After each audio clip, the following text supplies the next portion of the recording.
Merci. Est-ce que vous m'entendez bien? Parfait. Je vais juste vérifier que ça fonctionne aussi. Parfait. Bah, écoutez, merci beaucoup à tous d'être là. C'est difficile quand même de passer après une vidéo comme ça, quoi. En tout cas, bon, elle était super sympa. Ça nous fait vraiment plaisir d'être là et d'être là en physique.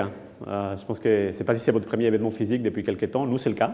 Ça fait 2 ans qu'on a fait énormément d'événements, mais virtuels. Donc voilà, hier, on a fait notre Partner Advisory Board aussi ici. Aujourd'hui, on enchaîne avec les Bonita Day. On est vraiment content de vous voir physiquement, de pouvoir vous toucher à nouveau. Donc j'espère qu'on va passer un bon moment. Comme Sonny le disait, je suis là pour vous parler stratégie, vision. Donc à la fois pour les personnes qui ne nous connaissaient pas encore, ou que vous nous découvrez, et aussi pour les personnes qui nous suivent depuis quelques temps, donner quelques détails. Donc voilà, je vais essayer d'avoir des informations pour les 12 audiences. N'hésitez pas aussi à la fin à me poser des questions s'il y a des choses qui vous interpellent. Du coup, si on commence par Bonitasoft en quelques mots, bon, déjà, on est un acteur qui est présent depuis 2009, donc ça fait 13 ans qu'on a créé la société. D'ailleurs, si je parle du projet de la techno open source, ça fait 20 ans, donc ça commence à dater. Et en fait, on a toujours évolué dans les marchés de l'automatisation des process. On a toujours été une solution et une boîte open source, logiciel libre. On a toujours eu un ADN, et on parlera après, qui est autour de l'extensibilité. Comment on fait pour vous permettre à vous, à vos équipes, de jamais être bloqué avec la solution, de pouvoir toujours aller au niveau des personnalisations que vous voulez. C'est ça qu'on est.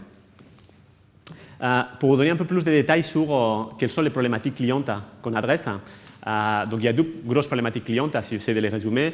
La première, c'est une problématique qui est plus court terme. C'est souvent on discute avec des prospects qui commencent à connaître la problématique du VPM ou le marché du VPM, qu'ils ont identifié un cas d'utilisation concret. Souvent, ce n'est pas des nouveaux services qui n'existaient pas, c'est plutôt une banque qui commence à penser que son logiciel de gestion des prêts est en fin de vie, ou qui manque de visibilité, ou que c'est difficile de faire des améliorations, ou quelqu'un à l'équipe support qui commence à se dire mon application de ticketing, mon service de gestion des tickets clients commence à être obsolète. Et à partir de là, on a une discussion pour voir comment on pourrait moderniser, rénover cet applicatif-là en repensant les process, en faisant des nouvelles interfaces. Donc ça, c'est la problématique un peu court terme, basée sur un cas d'utilisation. On fait ça depuis 13 ans. On les fait dans plein d'industries, vous allez le voir tout à l'heure, évidemment avec le secteur public aussi. Donc voilà, c'est notre savoir-faire. Depuis 2-3 ans, on est sur des problématiques aussi un peu plus long terme. C'est peut-être aussi parce qu'on a gagné en maturité, c'est aussi peut-être parce qu'on a gagné en reconnaissance. On discute beaucoup plus avec la DSI, avec l'ensemble de l'équipe exécutive des grosses sociétés sur des problématiques qui sont plutôt liées à la modernisation plus globale, pas seulement sur un cas d'utilisation, mais voilà, des faisons globales. Comme DSI, vous devez certainement devoir repenser comment votre DSI du futur, à quoi va ressembler la DSI du futur. Et donc, du coup, on essaie de vous aider, évidemment, sur tout ce qui touche à la partie automatisation, tout ce qui touche à la partie comment les différents systèmes vont s'interconnecter et comment on va vous aider à moderniser de façon progressive plutôt que brutale. Non? Donc voilà, à la fin, ça aboutit sur des projets de la catégorie 1, mais c'est une discussion beaucoup plus stratégique. Juste sachez qu'on peut vous accompagner sur les deux, soit nous directement, soit nos partenaires. Non? Quel est le positionnement marché de Bonitasoft? Ça a évolué aussi depuis le début.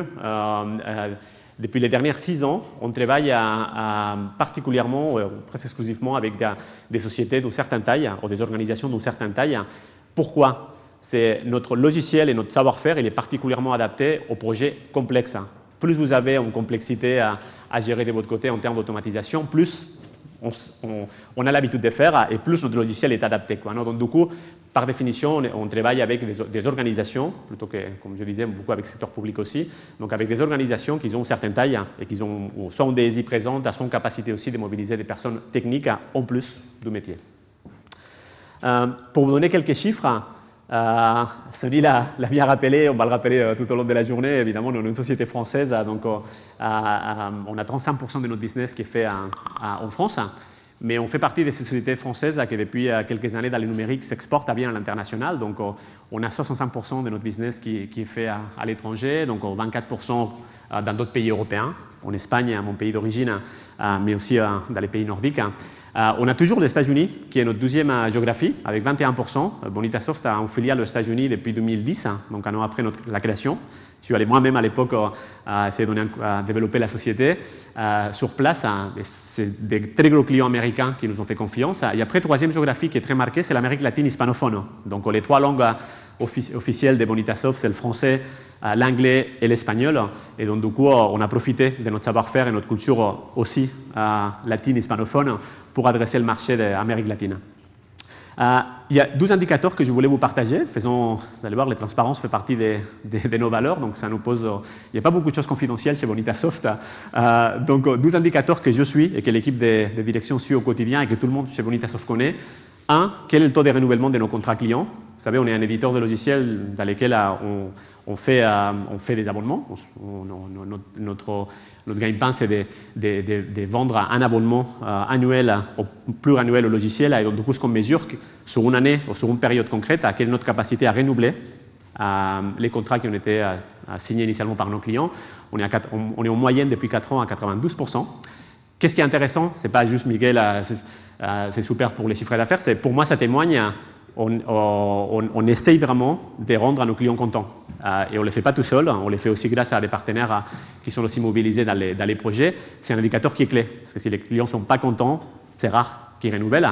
Il y a toujours évidemment un pourcentage d'imprévus, mais c'est souvent une société qui achète une autre, des changements qui sont organisationnels qu'on a du mal à prévoir, quoi.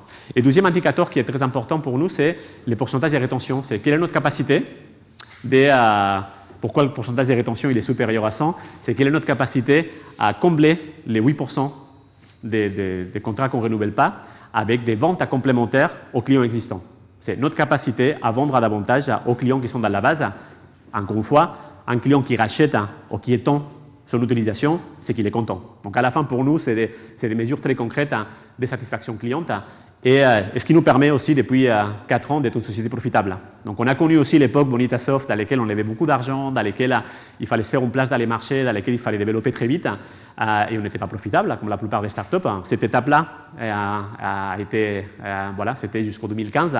La société elle est profitable depuis 2016, donc on est dans une autre étape de maturité.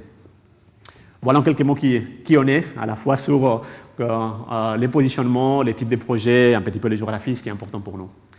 Mais au-delà de ça, c'est bien les KPI, et mon rôle aussi comme CEO, comme PDG, c'est de m'assurer qu'évidemment il y a une bonne santé financière dans l'entreprise.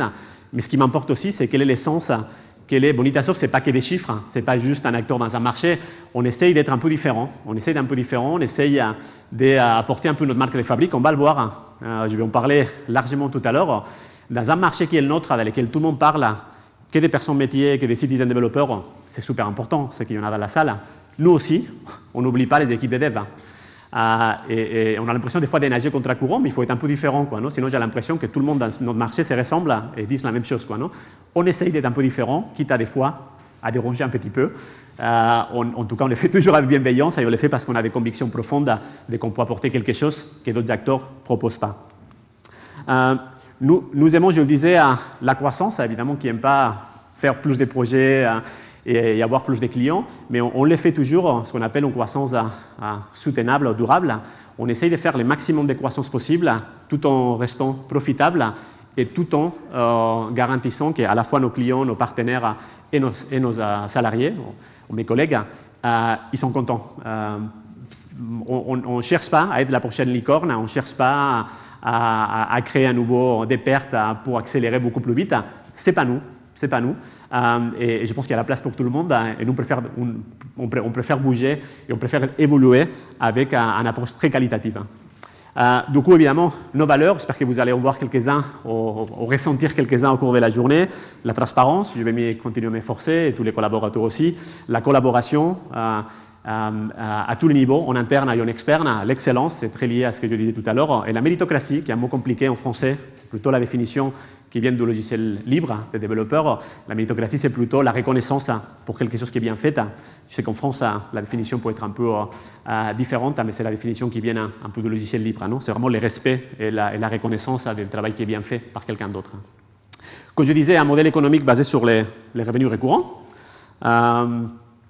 Du logiciel libre, depuis le premier jour, je vais en parler aussi. On a toujours une édition de logiciel qui est gratuite à vie et dans lesquels vous pouvez aussi, si vous le souhaitez, contribuer, mais si vous voulez juste l'utiliser ou commencer par ça pour adopter la techno, pour la valider, ça fait partie des règles du jeu, et nous on aime bien ça. Donc, on n'a pas envie de vous forcer à devenir client, vous pouvez évoluer et adopter la solution, la tester en toute liberté. Et comme je vous disais, et ça je tiens personnellement, on ne peut pas rendre à nos clients contents, on ne peut pas travailler davantage avec nos partenaires si les Bonita Software, si les salariés ne sont pas contents. Donc, et pour ça, il faut trouver un bon équilibre entre voilà, bi-pro, bi-perso. Ça, c'est aussi qui on est. En plus, on complémente les slides précédentes, et pour moi, c'est tout aussi important. OK, je voulais, pour entrer un peu plus en détail, quel pourrait être, si j'essaie en une slide à définir quels sont nos différenciateurs par rapport à d'autres acteurs de notre marché, le marché du BPM, au marché de l'automatisation des process, on a posé la question à nos clients. Donc, on a fait un exercice de découverte qui s'appelle en anglais de Customer Discovery. Donc, on appelait les clients et on leur a posé une question qui est assez poussée parce qu'on ne leur a pas dit quelles sont les fonctionnalités, quelles sont les choses que vous pensez qui nous rendent différents. On leur a posé, si on disparaissait demain, quelle est la fonctionnalité qui vous manquerait le plus parce que vous pensez qu'il n'existait pas dans les marchés. Donc, on a posé une question assez violente parce qu'on voulait vraiment voir OK, qu'est-ce qui ressort, non? Ils nous ont dit 3 choses. Ils nous ont dit, tout le monde parle de low-code dans tous les marchés. Ils nous ont aussi dit, peut-être on en parle tous un peu trop, mais ils nous ont dit, OK, on a compris qu'il y a une tendance globale dans le marché dans laquelle on essaye de réduire, voilà, si possible, les lignes de code en apportant des solutions visuelles, encore une fois dans tous les marchés. Mais ils disent, on aime bien, évidemment après ils nous ont fait la liste avec tout ce qu'il faudrait améliorer encore, ça c'est le jeu. On aime bien l'approche de Bonitasoft dans laquelle il y a la place un peu pour différents profil, non? Il y a des fonctionnalités qui sont visuelles. À un moment donné, il y a des développeurs qui vont devoir rentrer, parce que dans les projets de la taille qu'on fait, de la complexité qu'on fait, les développeurs, il faut qu'ils soient de la partie. Mais ils ont leur place aussi. Souvent, c'est des gens qui sont oubliés dans la plupart des techno low-code. Donc, cette séparation entre qu'est-ce que je peux faire des faisons visuels, qu'est-ce que je peux faire en codant, en programmant, et comment les deux populations se retrouvent, c'est quelque chose qui ressort comme un point différenciateur. Les deuxièmes, ce qui est en fait celui qui ressent le plus parmi tous nos clients et partenaires depuis le premier jour, c'est la capacité d'extension de la plateforme. La plateforme, depuis le début, est pensée avec une vingtaine de points d'extension pour, si à un moment donné, il y a une fonctionnalité qui manque, vous pouvez, de votre côté, les équipes de développement, les partenaires, ils les font souvent, aller vers un niveau de personnalisation qui est rare dans la plupart des solutions du marché, non? Donc, c'est pour dire exactement la phrase que j'entends chez les clients et qui nous ont reporté, c'est « avec Bonitasoft, tu n'es jamais bloqué ». Évidemment, ça ne veut pas dire que du coup, il ne faut pas qu'on enrichisse la plateforme. Donc, il faut trouver le bon équilibre entre des choses qui sont dispo par défaut dans la plateforme et le moment dans lequel on peut l'étendre. Non, mais c'est le point principal qui sort comme différenciateur. Et le troisième, les logiciels libres.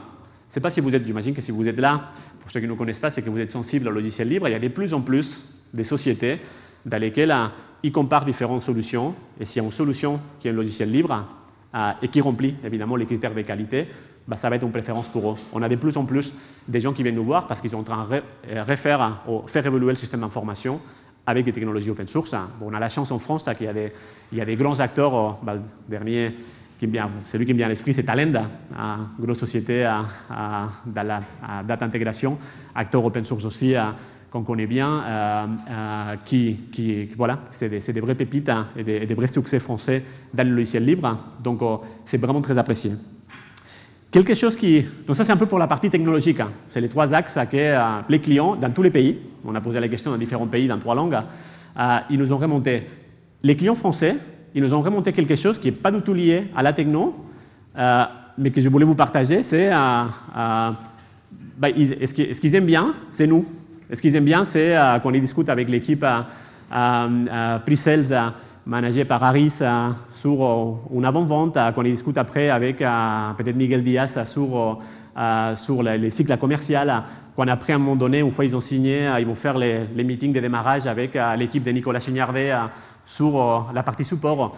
Ils aiment bien qui on est et comment on se comporte avec eux.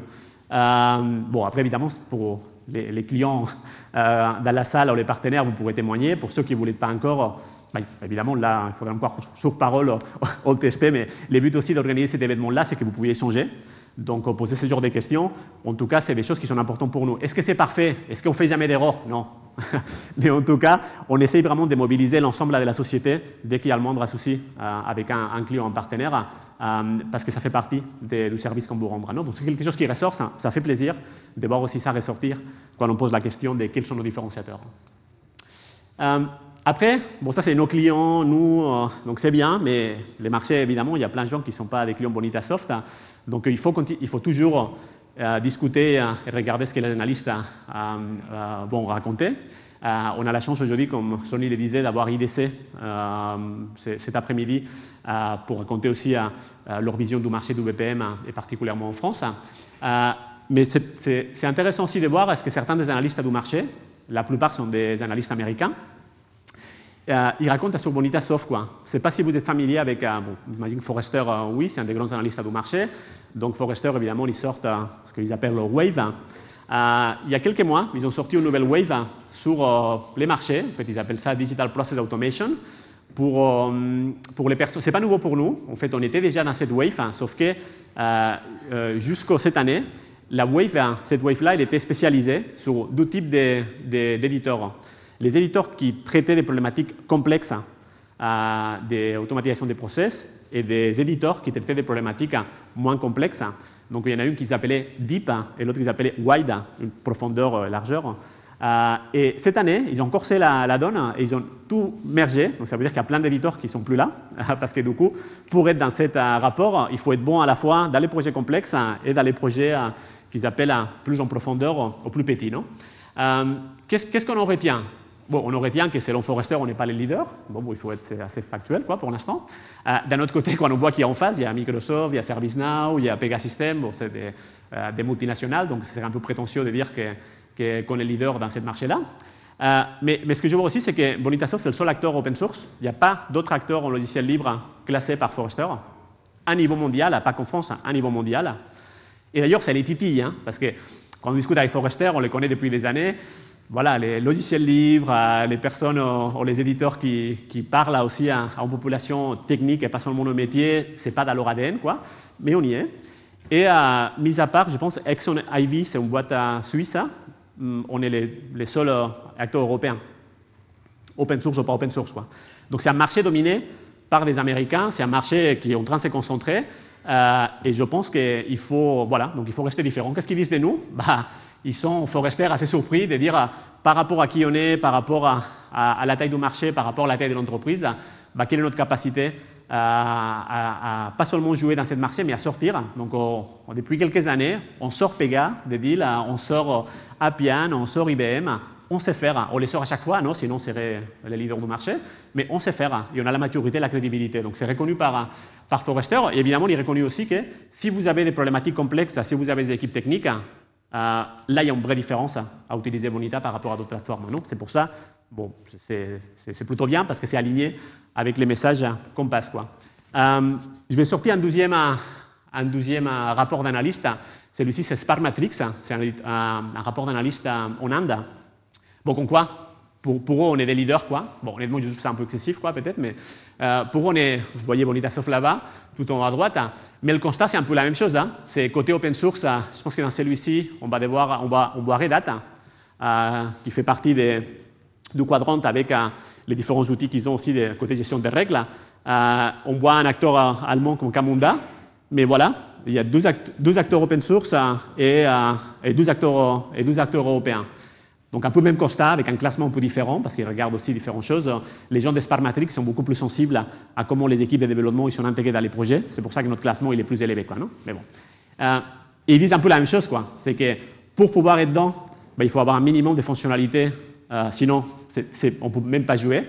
On doit faire du case management, on doit faire des process structurés, pas structurés, on doit se connecter à d'autres technos type RPA. Mais encore une fois, ils saluent notre capacité à étendre et faire un peu la personnalisation quand on en a besoin, quoi, non? Voilà. Donc, je voulais en toute transparence à vous le partager. D'ailleurs, si vous êtes intéressé, je pense que sur les deux analystes, on a les droits. Donc, vous pouvez venir sur notre site web et télécharger les détails de ce qui est raconté par Forrester et par Sparkmatrix.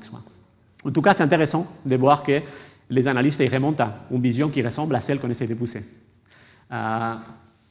Du coup, je voulais passer quelques slides sans rentrer trop dans les détails, parce qu'après, on a beaucoup de présentations à la fois par les clients partenaires et en interne qui vont rentrer dans les détails du produit, dans qu'est-ce qu'on fait de différent, dans les nouvelles annonces. Mais je voulais vous donner quelques infos un peu au niveau. J'espère que vous corrélerez tout au long de la journée. Quelle est notre stratégie produit et comment on voit un lien avec les tendances du marché. Tout d'abord, on est là pour innover. On est dans un marché concurrentiel, on est un marché qui bouge, on est un marché qu'en plus, malheureusement, si j'ai trouvé des choses positives du Covid, potentiellement, tout le monde s'est rendu compte qu'il y avait beaucoup de process qui étaient cassés. Donc, ça va continuer la notion d'automatisation des process à être quelque chose qui est porteur dans les prochaines années. Nous, on essaie d'innover et on essaie de continuer à innover avec du logiciel libre. Je vais en parler. Deuxième sujet important, je me suis permis de prendre en transparence un slide de la présentation de notre collègue d'IDC de cet après-midi, dans lequel il va vous parler de comment IDC voit l'évolution du marché et particulièrement en France. Mais je trouve ces slides qu'on retrouve quelque chose de similaire dans d'autres analystes, assez révélatrice de deux choses. C'est est-ce qu'on, depuis que tout le monde parle de low-code, on ne peut pas nier qu'il y a une attente du côté des métiers d'être beaucoup plus présent dans le développement des projets d'automatisation ou d'autres thématiques. D'un autre côté, l'IT est toujours là. La flèche un peu plus bleu foncé, elle est toujours là. Quand on voit comment les métiers ils sont en train de s'étendre dans cette transparence-là, une fois, ce n'est pas moi qui l'a fait, on voit des choses comme les prototypages sur le développement, mais ce qu'on voit aussi, c'est que dès que c'est complexe, c'est comme les IT. Donc il y a deux tendances dans les marchés. Une, OK, jusqu'où les métiers vont être impliqués et comment on fait pour leur donner accès au projet de développement. Bon, on s'efforce d'aller faire ça.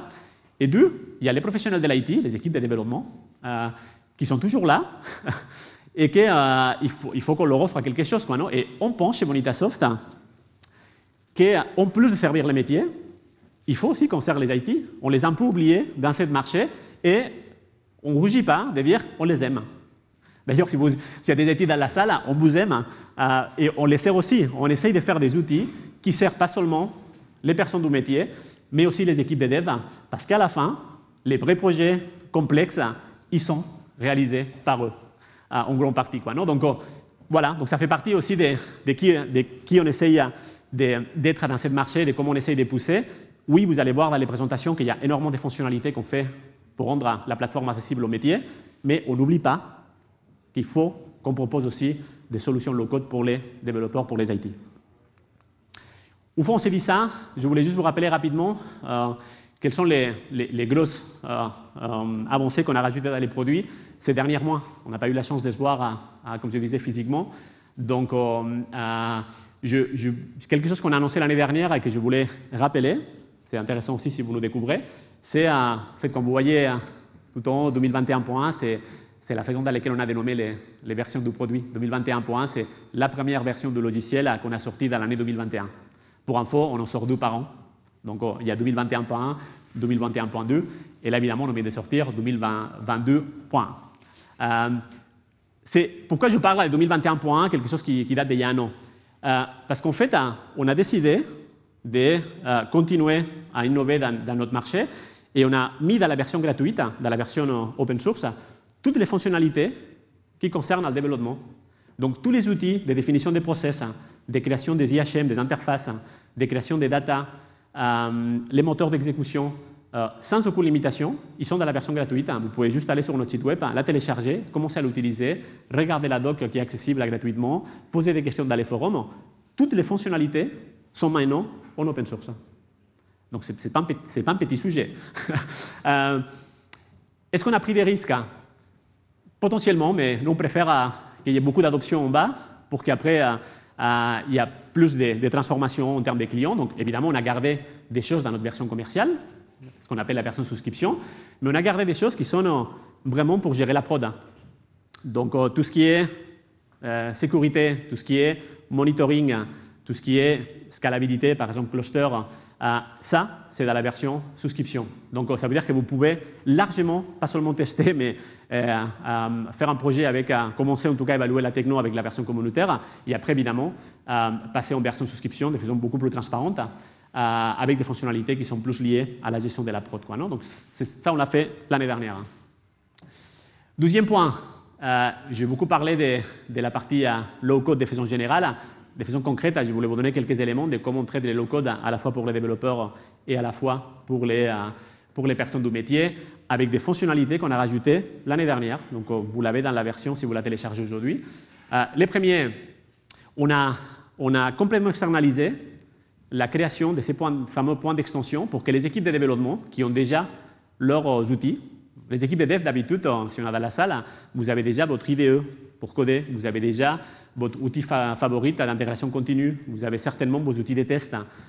Donc, on a facilité que vous puissiez continuer à utiliser tout ça plutôt que venir dans un éditeur ou dans un IDE Bonitasoft, quoi. Donc, on a externalisé tous les points d'extension pour que les développeurs ils puissent dire je développe quelque chose qui est custom, qui va être réutilisable après par les métiers, mais je le fais dans les conditions qui sont les miennes, avec votre méthodologie, avec votre cycle à projet. C'est valable aussi pour, évidemment, les intégrateurs.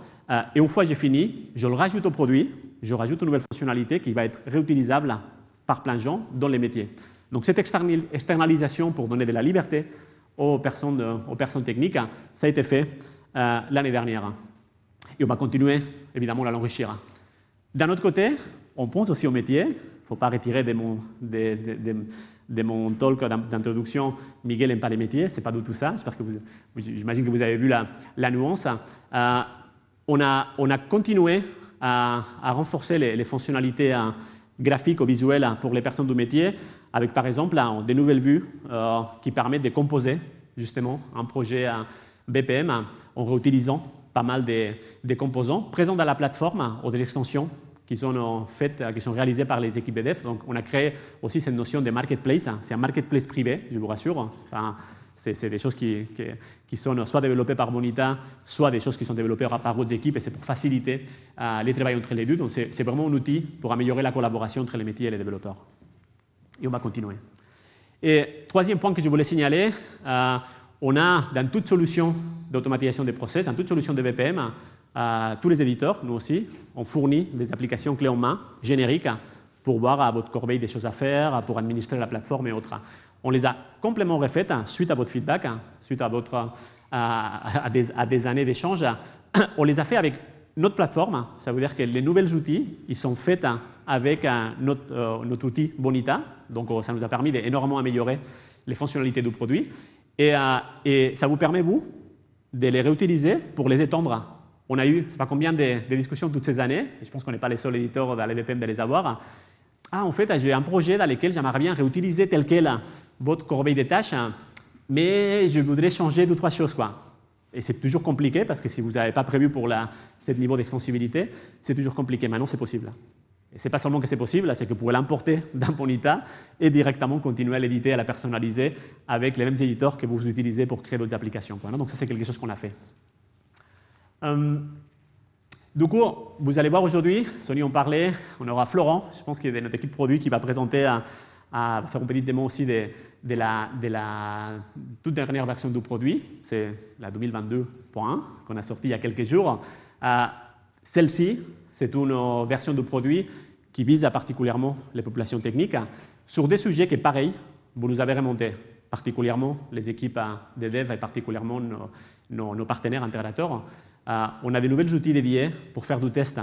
Ce n'est pas simple de faire du test des process, surtout dans certaines complexités. D'un autre côté, ça faisait des années que vous nous demandez, il faut qu'on ait des outils qui viennent de l'éditeur, qui nous simplifient surtout les tests d'intégration avant d'aller en production et surtout chaque fois que vous faites des améliorations. On l'a fait. On va l'améliorer. Vous allez voir que c'est une première étape. J'espère que ça va vous plaire.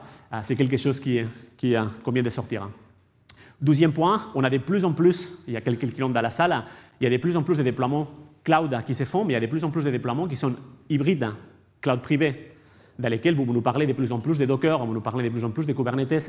Ça fait des années qu'on a une image Docker chez Bonitasoft, ça fait 6 ans, mais on a beaucoup appris avec certains clients ces dernières années, à la fois sur notre offre cloud, mais aussi sur vos déploiements cloud privés, dans lesquels vous faites du cloud, mais c'est vous qui le gérez localement.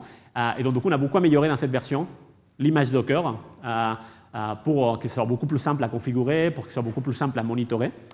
Donc, c'est quelque chose aussi qui vient dans cette version-là. Et troisième point, la migration.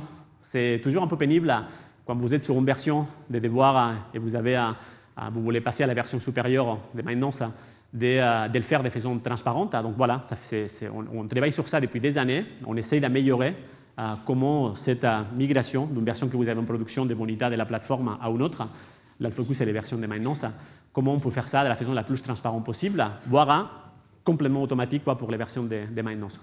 Donc c'est quelque chose qui vient aussi avec cette version. Et juste avant de finir de mon côté, quand je parlais d'innovation produit, de stratégie, on est en train de lancer de nouveaux projets et potentiellement un jour de nouveaux produits. Voici le premier. On vient de lancer un nouveau projet open source qui s'appelle Process Analytics. D'ailleurs, si vous êtes intéressé, vous pouvez aller dans processanalytics.dev.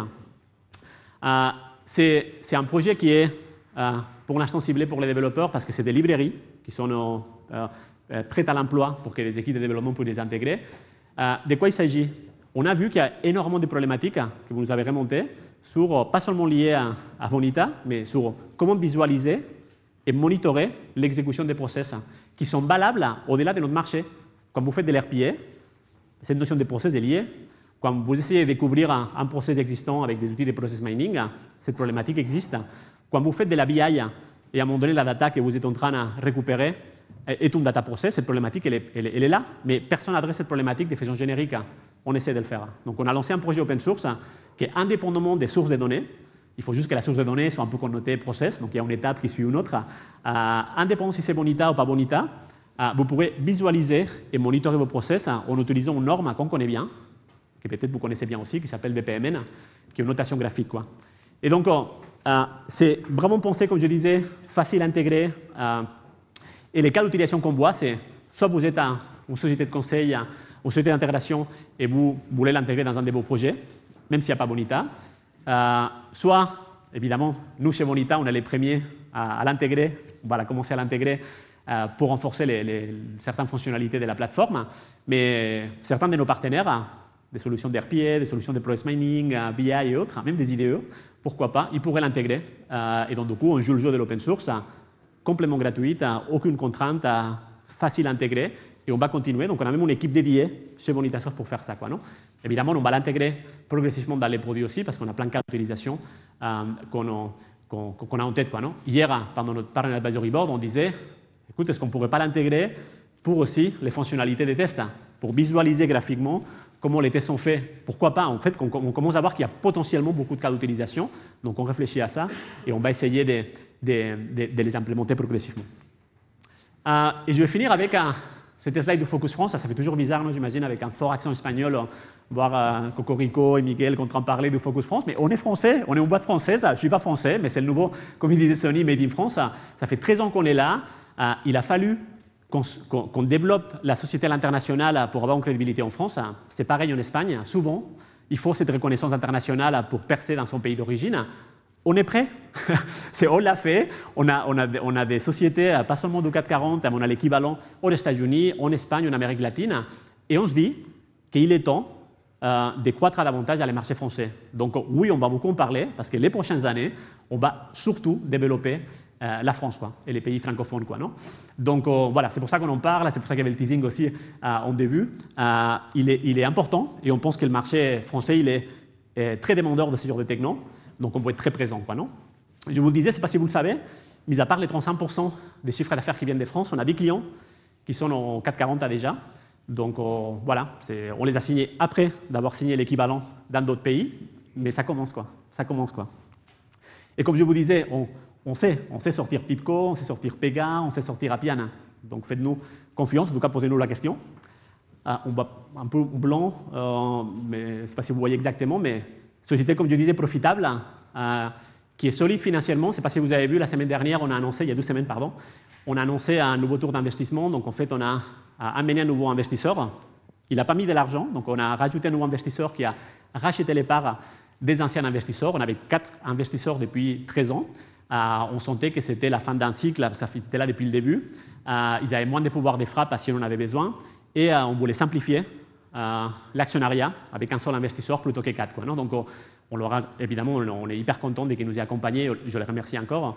On a changé l'actionnariat et surtout, pour l'instant, ils n'ont pas mis on n'a pas levé des fonds à nouveau, comme je vous disais, c'est une transaction dans laquelle on a racheté les parts des anciens investisseurs, mais Fortino Capital a de l'argent. Ça veut dire qu'on est en train de regarder comment nous étendre, comment potentiellement faire des acquisitions, toujours compatibles avec l'ADN que je vous disais dans la 12e slide, et toujours compatible avec on est profitable. Donc voilà, c'est quelque chose qu'on a annoncé il y a 10 jours, c'est quelque chose de positif, c'est quelque chose qu'on a choisi et dans lequel c'est bien d'avoir un partenaire financier qui potentiellement peut apporter de l'argent si on en a besoin.